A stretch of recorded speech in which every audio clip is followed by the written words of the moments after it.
Alrighty.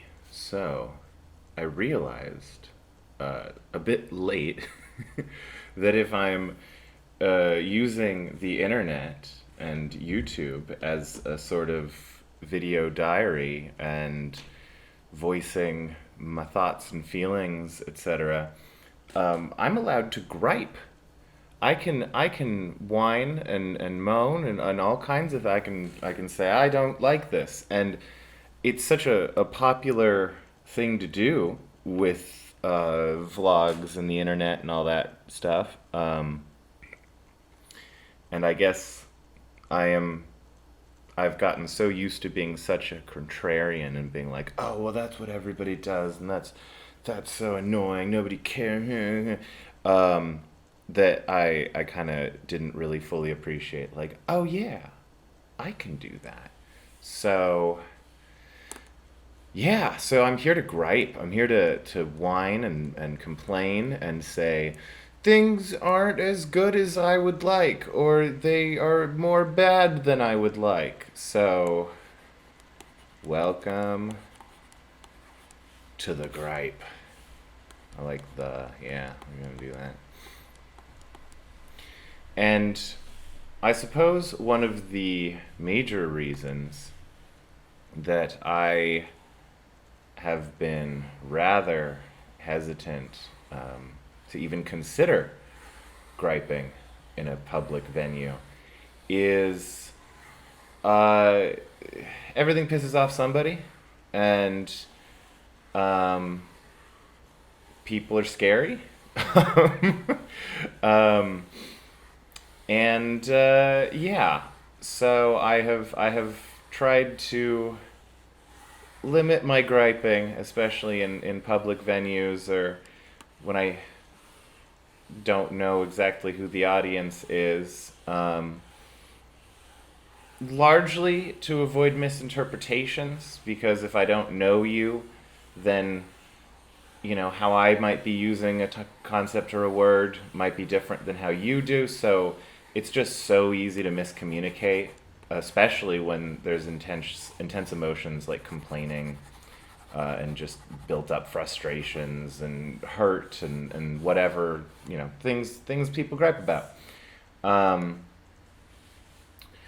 but it seems that it's the world we live in, where griping is a popular thing to do, and I want in.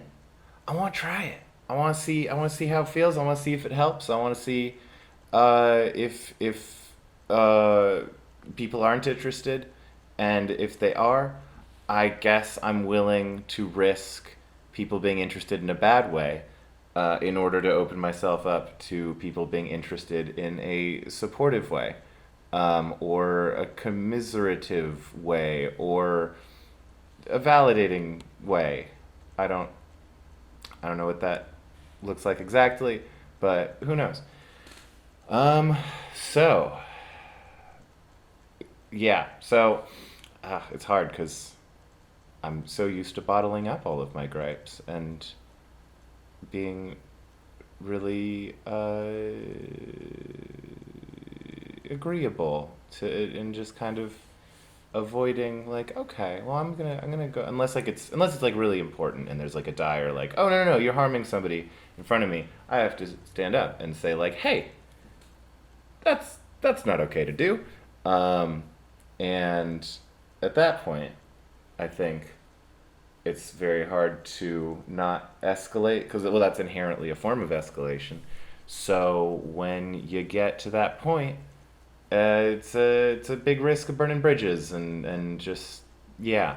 Um, so let's see. I'm gonna start with a list here, and I kind of intentionally being a little long-winded and dull here, um, because this is listed under my name on my YouTube here, um, and like if employers watch or whatever, like that could be a problem. But yeah, I do have, as important as it is to be, you know, a good potential employee, I also get to be a person, even in public spaces, and that is scary.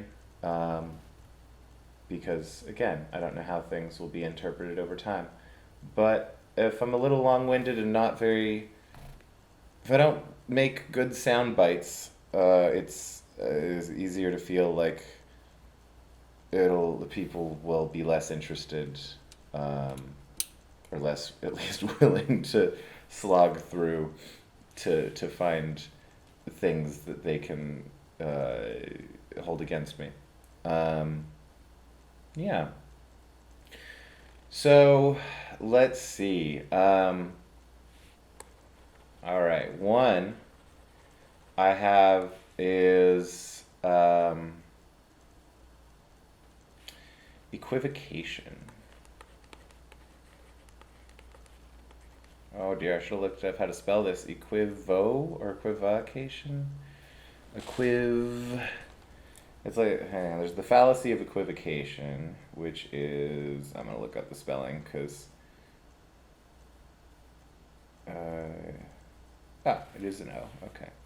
Equivocation.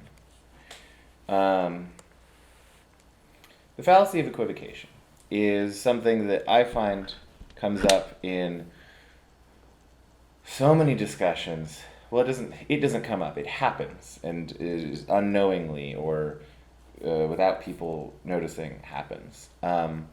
Where there's a word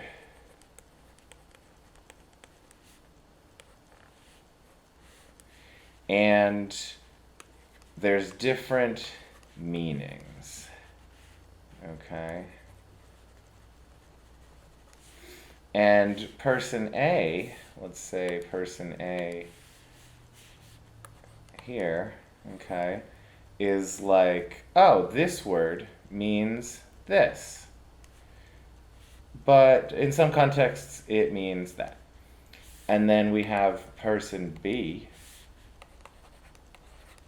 who their use of the word is, this word means that, and sometimes means this. Now, when A uses word, first of all, they might mean this or they might mean this. And usually that's context dependent, but there's already some ambiguity there. And when they use word the first time, here, let me go. So they use the word in the conversation goes on, and then they use word again. A lot of times, person A here will, let's say the first time they use it, they mean this, okay? And let's say even B understands that they mean this.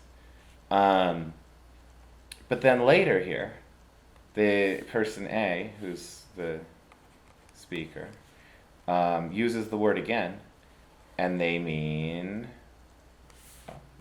they mean this. And they don't announce or give context clues, or oftentimes it seems they're not particularly aware that they have switched up meanings, because it's the same word. They don't think, oh, I've switched definitions to use a different definition. But person B, either because they don't understand, like, it's just the miscommunication happens, because person B, again, maybe understood here that this was instance one of the word, and then maybe they understand that like, oh, okay, the second time they're using it a little differently than the first time, so maybe they're using the other definition, but for person B, that would be this. And so the conversation that A and B are having seems to drift apart, where there's, B thinks the conversation is going this way, and A um, is here, and they're like, oh yeah, so we were going this, and then it went this way, and then just there's this gap, this semantic gap of, oh, yeah, they think they're having the same conversation, but they're super not. And then eventually, after this kind of drift happens for a while, then suddenly A says something that B is like, what? That makes no sense. You're talking crazy talk. And then A is like, no, I'm talking sane talk. You're talking crazy talk. And then they start going all over the place, and they're so angry and blah blah blah, and they both think that the other is being disingenuous and being intentionally obtuse, and well, everybody knows that that's what that, well, it's common sense, 1+1 = 2, come on, you can't explain the facts to you, and they don't seem to think, and this is the part I don't understand, because like, wouldn't this seem maybe a good step to incorporate into one's conversational life? To just be like, this here, this doesn't seem what we were aiming at. Let's maybe revisit earlier, uh, and see if, like, oh wait, hang on. When I say this, do you? Oh wait, you mean that? Oh whoa, okay, I thought you were going this way. I'd be like, no, I thought you were going this. Like, oh, okay. And then once you understand where there was a disagreement, you can go here, where the where the two conversations drifted into two different conversations. And the thing here is, I'm not even advocating that at this point everybody's all peace and love and happy and whatever. I'm not saying they shouldn't fight. I'm saying, if you're gonna fight, fight about something other than the language gap in the situation that you refuse to check on because you just need everybody to automatically have the same dictionary in their head that's in your head, even though that is absurd and impossible and unreasonable. Maybe you should just go back to the thing and then choose whether or not you want to have this fight.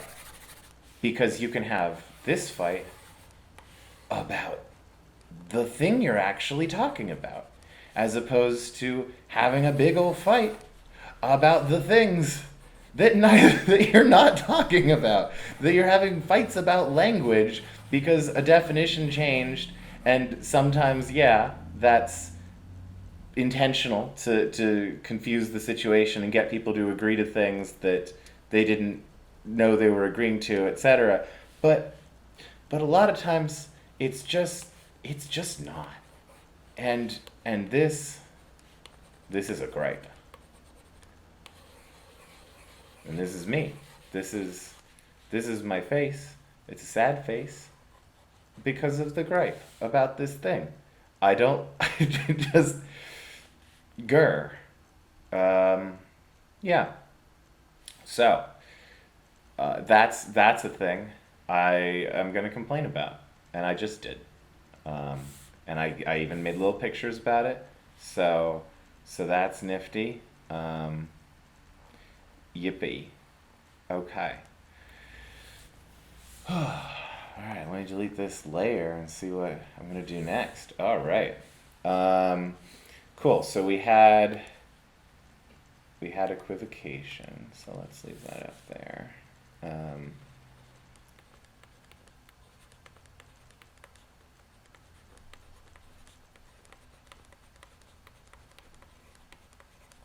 Okay. Okay. All right. Another that I'm gonna gripe about here is something I like to call dogmatic empathy.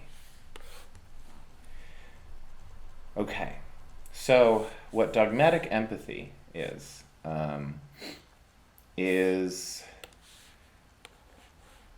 let's see, it's when let me get my little pictures here again. We got A, and they are this person, and we got B, and they are this person, and we can go with Alice and Bob.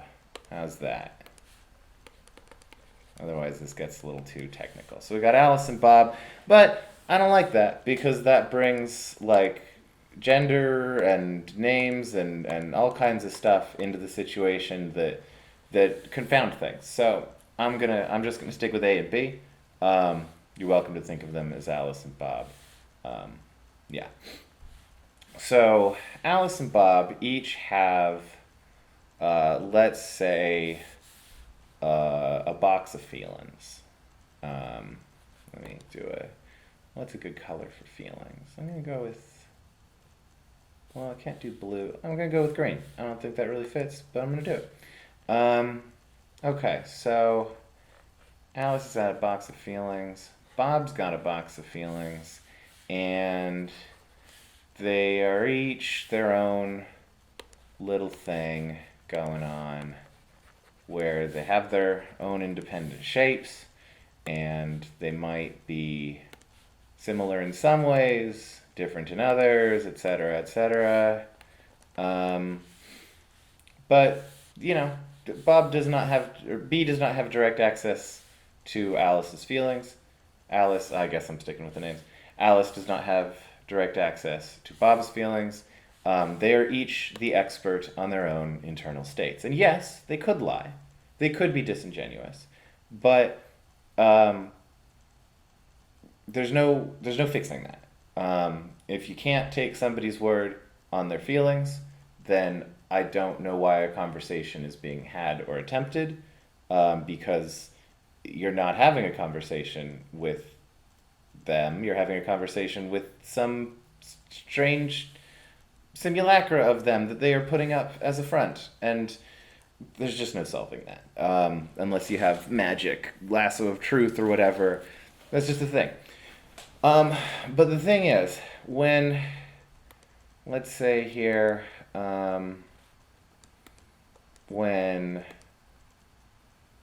okay, so A here is like, all right, well, I have an idea about Bob, and I have an idea about B, I have an idea about their box of feelings. And then they, let's see, they communicate that, of like, hey, I've got your feelings, I think, are this is like this. And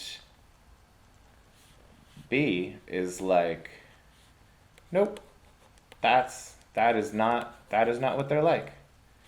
And then A is like, this is like this.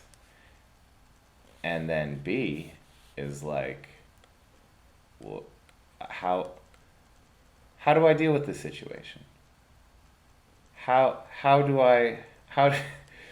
There's a social impasse here, where there's no other than saying, nope, not how I'm feeling. And you could be lying, you could be, I could be, whoever could be disingenuous, somebody could be confused, somebody could be lying because they're scared of being vulnerable, blah, blah, blah, whatever, or they may be delusional and they think they're, I don't, who knows? Who knows if it's even possible to be wrong about your own feelings or what the mechanics of that system is. I think that's, until we have like fully cute brain mapping, whatever magic software crap. Like, you just, people are the experts on how they feel. Um, and there's just no way around that. Um, and that it's just an impasse of how do you say, yes, I believe that you feel that's how I feel, but it's not how I feel. And then it just goes back and forth forever because there's no until the dogmatic empathist acknowledges that their feelings about somebody else's feelings are not actually a substitute for that person's feelings. um, what do? They're even if they're right, even if they're successfully calling out a deception or a delusion on the part of the other, what what can be done from here? This is just a fundamental oops, can't can't go from here. um, and maybe you can of like actually being compassionate and like having an open conversation and both admitting to like yeah, maybe there's social, like, I'm talking kind of etiquette. There's no polite way to tell somebody that their feelings aren't the feelings they're feeling, and there's no polite way to get out of the situation when that has started. So it just seems worse for everybody. I don't like that. So that's a gripe. Woo! Gripe. I griped. Look at that. And yes, I gripe in the abstract, because again, aforementioned. Uh, well, I think about it in the abstract because often gripes are less painful thinking about it in the abstract, and I often find it's easier to get out of situations that are uncomfortable by thinking in them in the abstract because then it's less like emotionally jarring and like reactionary. And so yeah, so I like the abstract. Abstract is my friend, but not to the exclusion of the personal. That's the thing I learned eventually is like, oh yeah, I still have to acknowledge my own feelings. I can't just think my way out of them, which was a bad habit that I tried, and I think is a popular bad habit, and still working on it, but it's a thing. And my encouragement to anybody who's working on that, because that's a thing that can be hard to work on. Okay, so we have dogmatic empathy. Okay. All right, so let me bring another one in here. Is a gripe about kind of contemporary social discourse. Oh, and part of the reason that I keep this abstract is as far as like political matters go, and maybe the like social politics, social movements, and a lot of stuff. I find a lot of the same type of. Uh, I have the same gripes with a lot of different political and social movements and rhetoric, and the rhetoric of folks in those movements. And I could try and address instances of these gripes in each of these uh, movements with the different rhetoric and stuff, but for a bunch of reasons, I don't want to do that. One is, honestly, the internet's a scary place full of people, and I don't want to tip my hand about what I have political opinions on, because largely I find that the available political opinions are very narrowly boxed in by kind of an Overton window, and uh, my actual stance is like, oh yeah, I kind of see where you're coming from on this. I think you're a little kooky on that, but like, I think really this whole other thing might be more relevant, but that's not what we're fighting about. And because we're fighting, and I mean we as a culture, um, we're very locked into the feelings of we have to win, uh, as opposed to we have to solve the problem. And some people, I find, don't want the problems solved because then they can't win. They want victory, not peace. So, actually, you know what? This one didn't come with an accompanying little doodle, but I'm gonna add it here. Uh,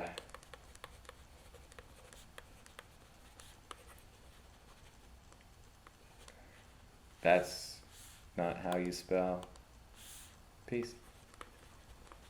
There we go. Um, yeah, and again, this is all over the political and social spectrum, and so if I tried to give examples, I would feel obligated to give examples from multiple different sources, and I'm never going to be successfully exhaustive, and I'm going to make a bunch of enemies in the process. So I just don't want to do that. And yeah, so there's a bit of my reason in there, and that might be the coward's way out, or the wise way out. And honestly, I I struggle with trying to think like, oh, am I being wise in this, or am I being cowardly and not taking a stand on things, or is that a false dichotomy, or yeah, okay. So there's that. Um, okay, this next one is related to dogmatic empathy, um, but it's somebodyness, or no, let's see, the scope of um, scope of personal statements. Okay. There might be a better way to phrase this, but I don't know it yet. Maybe by the end of this, I will come up with some better words. So when, let's say here, when A is okay. So this is A's personage here. This blob, and then A makes a statement about themselves, about, in fact, their internal selves. About, let's go ahead and do that little green box, because that's what I did last time. And I don't mean necessarily just feelings. This could be identity. This could be any number of internal mind, spirit, whatever terminology best suits how you like to think of it. I think all of those map well to what I'm trying to talk about here. So B here. Okay. They see this statement and they make it about themselves.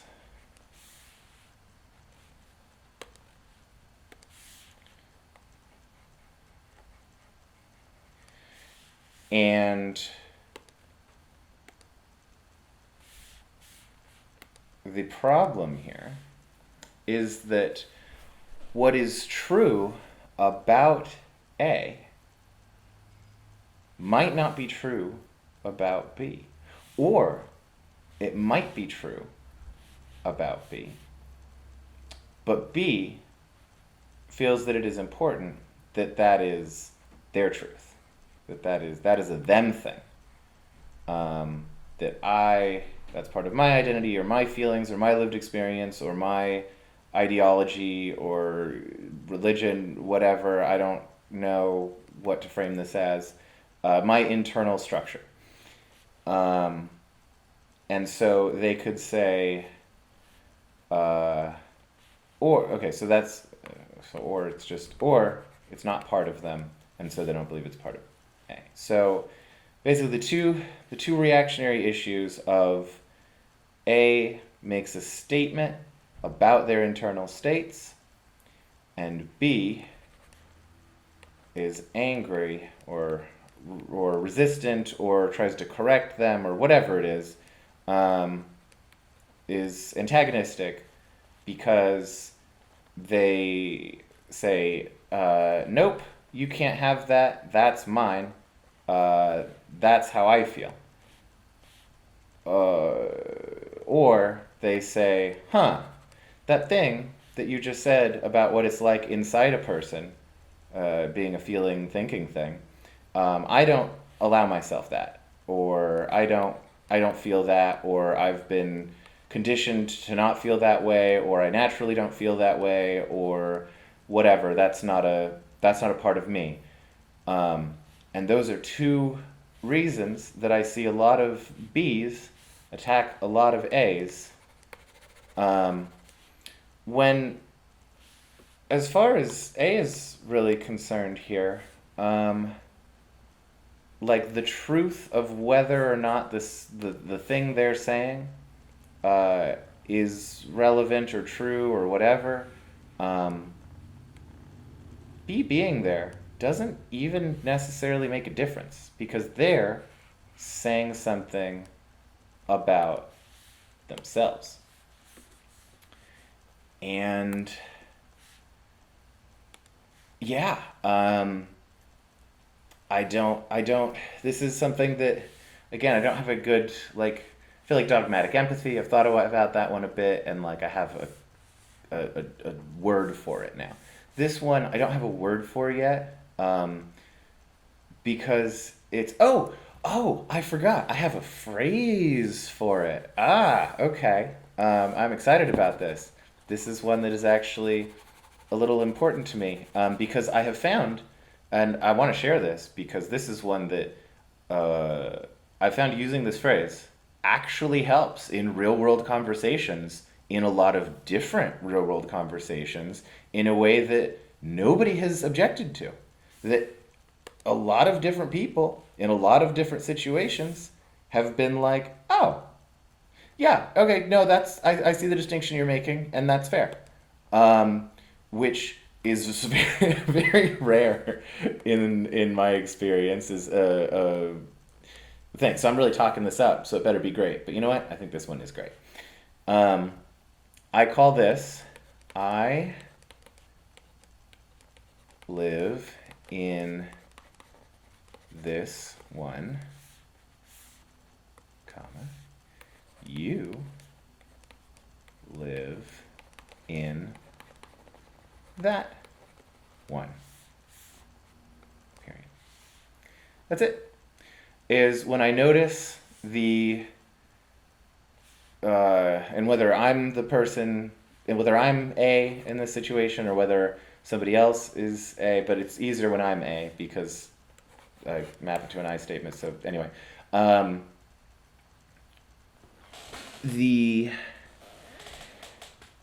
when I notice that this may be the dynamic that's going on of B is interpreting an I statement as a we statement. That this is I'm saying this about everybody. This is what the human condition is like. This is just what identity is, or this is what whatever is. But actually, A is just talking about themselves. And again, they could be lying, I guess, but you really can't be wrong about you're the authority on what's going on in your own experience and how you think of it, and how you describe it. So like, I guess. So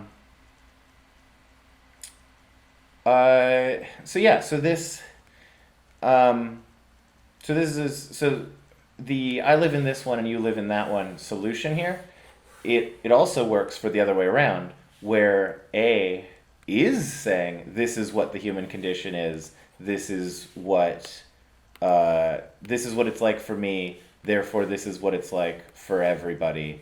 My internal states have meaning for your internal states, and you have to have the structure that I have inside your mind or soul or whatever, whatever you want to call it.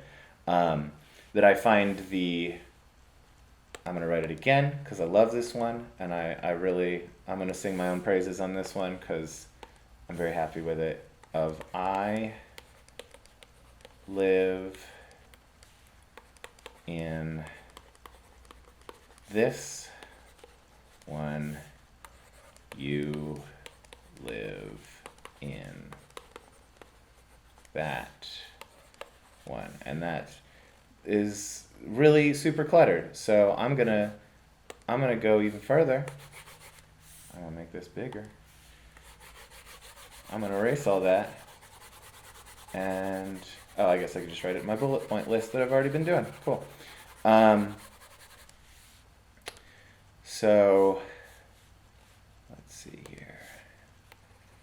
So it is I live in this one, you live in that one.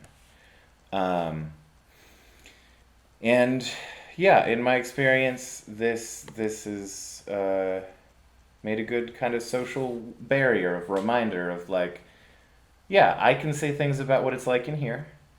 You can say what it's like about what things are like in there. And if you think I'm saying that what it's like in here means something about what it's like in there, that's not what I'm saying. But also, I'm not allowed to project my own experience onto you. So yeah, so it's kind of a social etiquette rule that it maybe would help. I don't know. I've found it's helpful for me. I'm sure somebody will find a way to weaponize it, and then if they look back on it, they'll be like, this was a cruel thing that blah blah blah. Because I have yet to find a thing that a human cannot figure out how to weaponize. So, good luck. um, yeah, so that's a gripe. And I guess, you know what? I'm gonna go wild with it. Yeah. Um, Weaponization.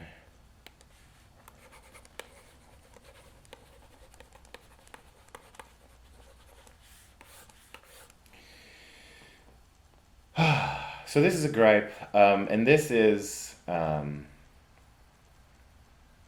not a new. This is I don't think this commentary is new at all, but it's something that just I find so bothersome and so hypocritical for so many folks is people just weaponizing things. That people make tools to try to make peace or whatever, and I think it's related to the victory over peace issue. Um, that just anything anything can be weaponized. And so people, I think just remembering that helps because it can be very easy to forget um, when something has been a benefit and a tool that has been used for good.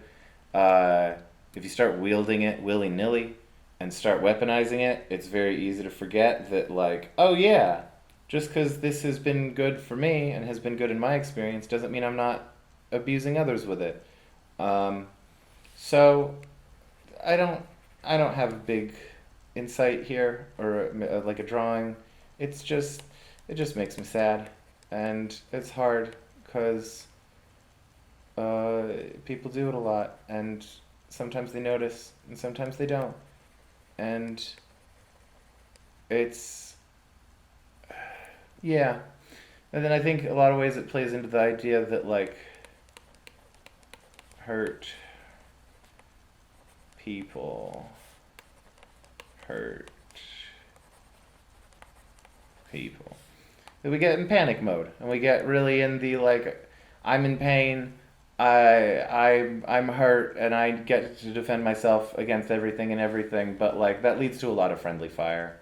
It leads to a lot of, uh, I would say unnecessary hurt, but that's something that I've been thinking about lately, of the idea of like unnecessary suffering or whatever as a phrase implies the existence of necessary suffering, I feel. And I'm not saying that isn't a thing.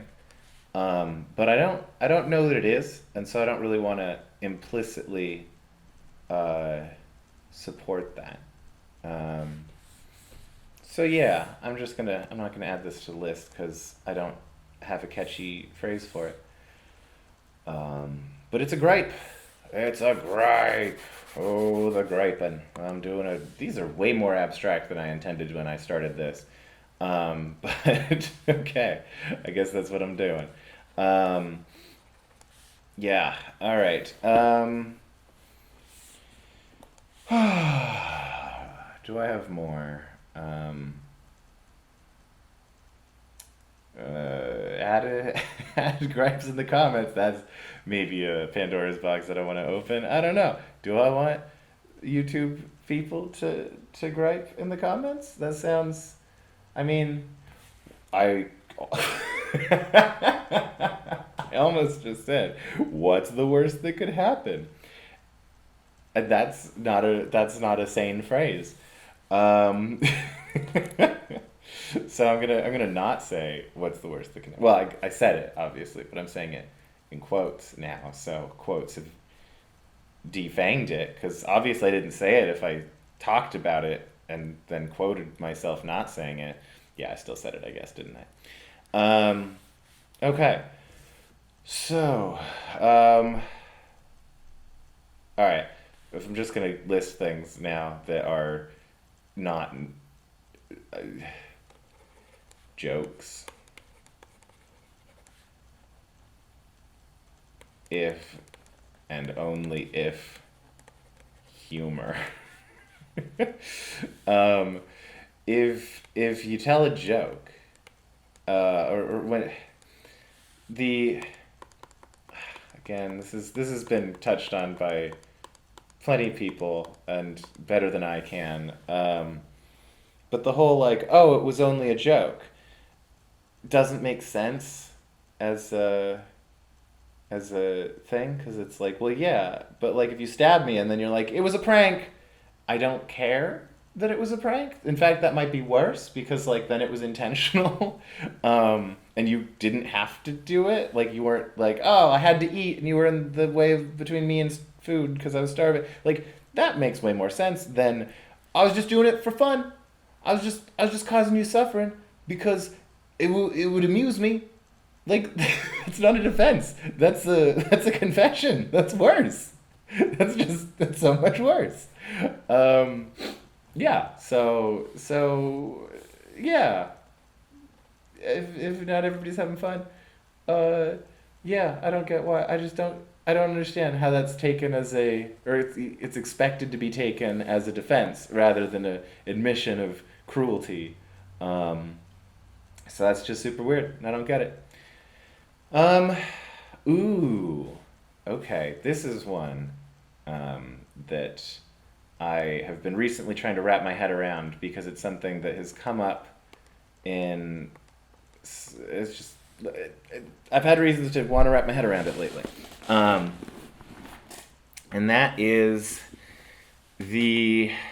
And this is something that I find happens on like Facebook and other text-based conversational contexts, excuse me,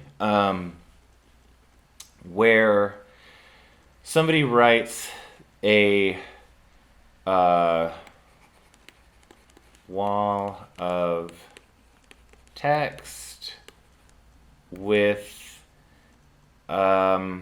disingenuous caveats, or not. They're not disingenuous. They're with snowballing assumptions.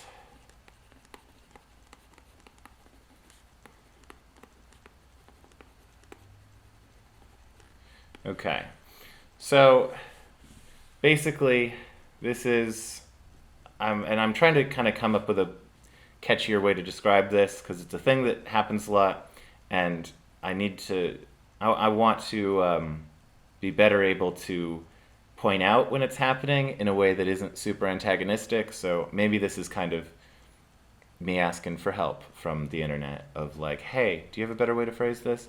And basically, the structure I'm talking about is in like a conversation when somebody says, in response to something or in an argument or wherever, um, be like, okay, well, A, B, and C, and then the caveat of like, oh, but maybe not C. Like, correct me if I'm wrong, but I'm assuming this. Correct me if I'm wrong. I could be speaking out of place. Whatever the caveat phrasing is of like couching it in, well, I'm not gonna assume this. But then the next thing is, well, but because of this, I'm gonna assume B, C, and D. That's not how D's look. That's how B's look.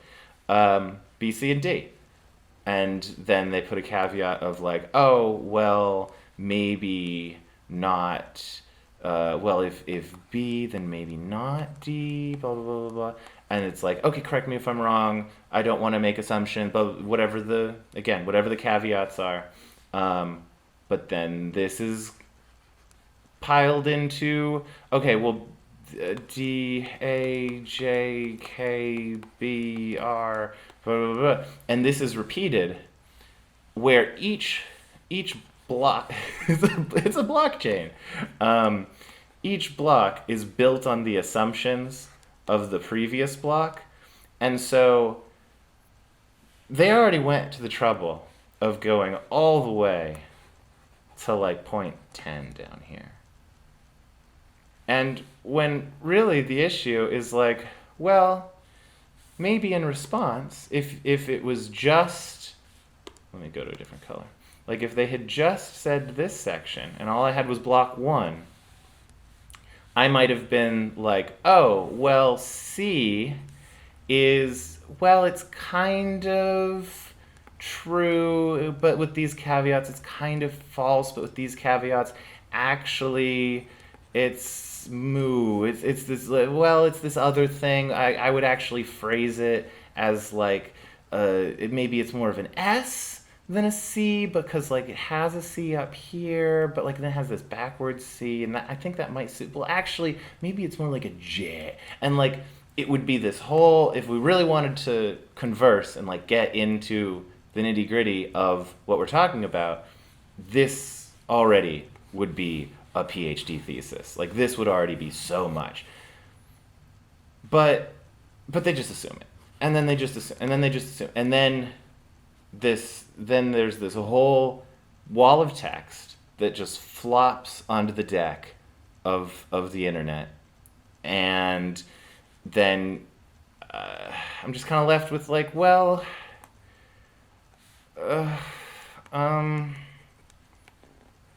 okay, there's really no way left for me to approach.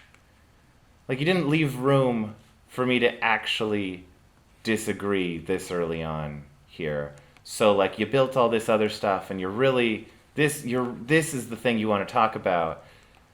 So if I go here, you're going to be like, what do I do here?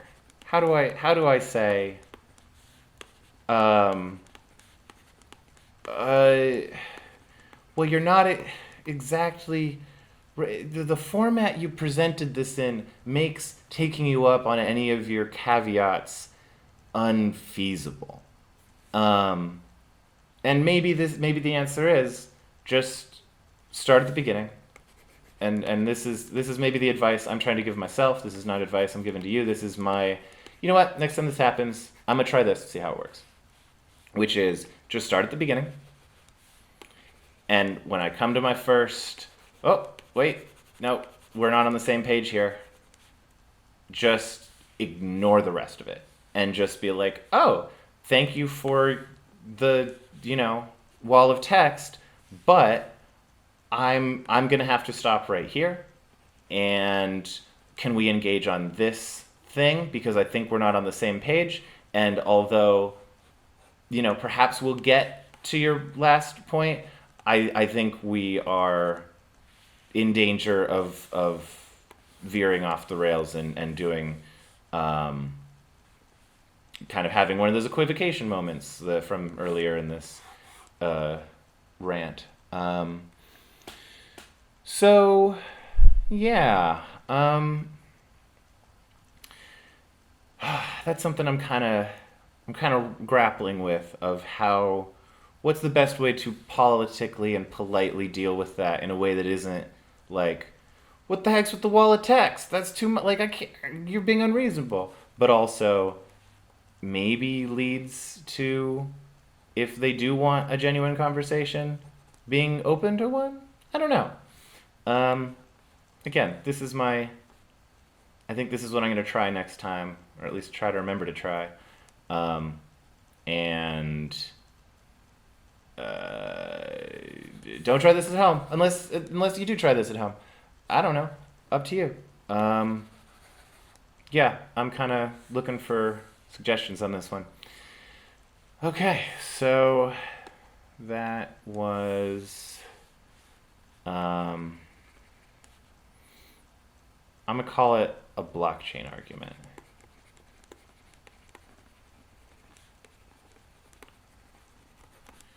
Um, yeah, because well, because it has an elements of blockchain where it's like a branching thing, and then but the idea is like, oh wait, I found an error in your hash functions and how they map to each other here. So like I know you want to get to this block, but this isn't a legit branch yet, and like maybe it will be, but like I'm not showing this block on the ledger, so like I'm still over here, and like if anything, I can jump to this block, but I cannot jump to this block because I don't know what the heck I don't know what the heck you're talking about. Um, so yeah, blockchain argument. That's hopefully that's not an incorrect characterization, because uh, well, if it is, I'll just use something else. So, guess no harm done, unless there's harm done. But who knows? Everything's chaotic. I don't know. Oh, all right. That I don't know if that made me feel better. I think it did actually. I yeah. I was intending to do more of a like emotional whining here, but this came out more like a lecture. And this is actually something I don't know how I feel about personally myself. Is often when I try to explain things about feelings, I default to lecture mode, and that may be a problem that I need to work on. Or some people seem to dig it, but I'm always like, why? Maybe you shouldn't listen to me. I don't know. Um, I worry that I'm coming off more authoritative than I feel. Maybe that's a form of like feeling like an imposter, because I'm trying to work through this myself. I don't want to present. I think the danger here is I don't want to present this as like, oh, these are things that I have solved and I am now providing you information on. This is a these are the things I'm working on. Colleagues would be nice if anybody wants to talk about it. That's a thing. And now I have words that we can use to talk about stuff, and that's a lot of times an obstacle of having shared lexicon to talk about stuff with. And I think that's in a way one of the great roles that like canons serve in human dynamics and social life, like a fandom, like a shared fandom of like you both have a canon you can reference, and also like religious canons of like, these are the books that we all know. It's common knowledge that everybody else in the group has read these books, and so we can reference them, and we know that everybody knows what the heck we're talking about. Now, I think in all kinds of fandoms, religious and otherwise, I feel that this the equivocation problem actually gets really because people assume that everybody knows what they're talking about and everybody's read the books and everybody has the same interpretation of the books, etc. but they totally don't. And so, like, if you run into somebody that doesn't speak your same language, and like you're trying to like order food at a restaurant or whatever, or just make, you're just like at a park in a foreign country, and there's just like somebody that points at a bird and says something in a language you don't understand, it's very, I feel, unlikely that you're going to fight with them about anything that is being discussed, because both of you quickly understand, oh, I have no idea what you're saying. We can maybe share our words of like, oh, I would call that bird. And they'd be like, whatever bird is in my language, blah, blah, blah. And then you'd say blah, blah, blah. And they'd be like, yeah, and then they'd say whatever the word yes is in their language, or something. And then maybe you'll see a different bird, and then they'll point at it and they'll give a different word. And then you're like, oh, that was your word for sparrow. And now this is your word for pigeon. I thought they were both bird. Oh, wait, I told them bird. So now they think bird is the word for sparrow. I guess that's not too bad. And like you have to build that shared canon together, because that shared canon is your own personal experience of communication that you've built with one another. And when we outsource that, I feel it's super dangerous. Also, could be super fantastic. Math, I think, is an example of often, like, it allows communication for people that literally don't speak the same language in a very precise way, and that's super cool. But it's also very hard to learn, and it's taught in often anxiety-inducing ways, which I'm frustrated with. All right, so that was a lot. Yeah. Okay. So those are the things I said, and I said them for reasons, I guess, because I needed to vent, and I ended up venting by being super technical and making a list, because that's the kind of person I am, and I'm growing to accept that. Yep. All right. Well, that's been. Thank you for joining me for the gripe. Oh, wait. Now I'm happy. Yeah, look at that. I'm gonna be like, I like being angry at these things. Yes, angry eyebrows.